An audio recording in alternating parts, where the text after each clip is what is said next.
करना है, तो मैं हर वक्त किराया करके इतना मैं बर्दाश्त नहीं कर सकती।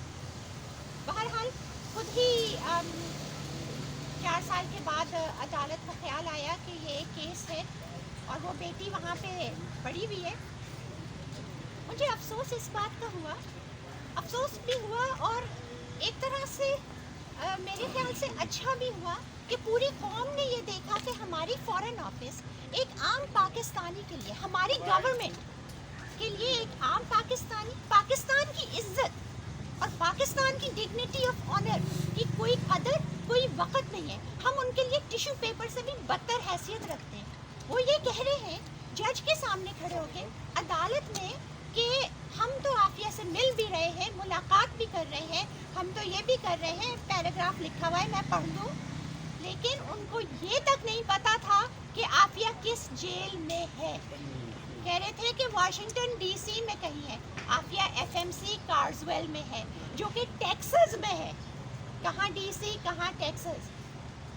तो ये मेरे ख्याल से अवाम के लिए एक वेकअप कॉल है कि हमारे जो ये कारकर्दे जो हमें जो कहते हैं कि वो हमारे नुमाइंदे हैं, वो अपने अलावा किसी के नहीं। और मैं बहुत मशहूर हूँ इस कोर्ट की और जज साहब की कि उन्होंने भी इस बात को महसूस किया और उन्होंने कहा कि उन्होंने भी ये देखा कि ये इतने कैजुअल एक इंसान की ज़िंदगी, और ये इंसान की नहीं, पाकिस्तान की इज्जत और वक़ार का मामला है और पाकिस्तान से ही अगवा किया गया है, एक शर्म का, कलंक का टीका है, और आपको कोई, आपके माथे पे एक बल नहीं, आपकी आँख में एक आंसू नहीं, आपके दिल में एक जुम्बिश भी नहीं। लेकिन अल्लाह ताला ऐसे जजों को जो अब भी कानून की पासदारी और इंसानियत को वो रखते हैं, अल्लाह ताला उनको हिम्मत दे और तौफीक दे कि वो ऑर्डर भी दें और उस पर इम्प्लीमेंट और अमल भी करवाएं कि आफिया को फौरी से फौरी वापस लाया जाए। एक दूसरी चीज़ मैं कहूँगी कि 4 साल हो गए जब पिछली बार यहाँ पे केस लगा था ना, और जज साहब ने जब ऑर्डर दिया था उस वक्त आफिया से बात कराई थी। उसके बाद 4 साल हो गए, हमारी आफिया से कोई बात नहीं हुई है, कोई मुलाकात नहीं हुई है, कोई बात नहीं हुई है और कोई मुलाकात नहीं हुई। हमें ये नहीं पता, हमें प्रूफ ऑफ लाइफ चाहिए।